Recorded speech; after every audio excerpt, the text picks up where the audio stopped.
Hello everyone. আজি আমি এটা এক্সপেৰিমেণ্ট কৰিম। এই এক্সপেৰিমেণ্টটো হ'ল মই আজি গ'লোঁ টাউনলৈ গৈ পেলাই বস্তু এটা দেখিলোঁ। বস্তুটোৰ নাম হ'ল সঞ্জীৱনী নামৰ এটা নতুন বস্তু দেখিলোঁ। এইটো হেনো পানীত দিলে হেনো ফুলি যায়। আমি এইটো এক্সপেৰিমেণ্ট কৰিম কিমান সময়ৰ ভিতৰত এইটোৱে ফুলে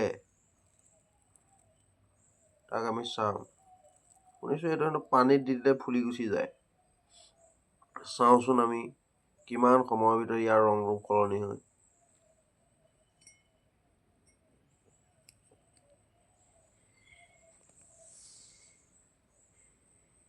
এইটো আমি প্ৰথমতে পানীত দি দিলোঁ। তাৰপিছত আমি চাম কিমান ঘণ্টাৰ ভিতৰত এইটো ফুলি ডাঙৰ হয়। হয়নে নহয়, সঁচাকৈ নে মিছাকৈ ক'লে চাওঁচোন।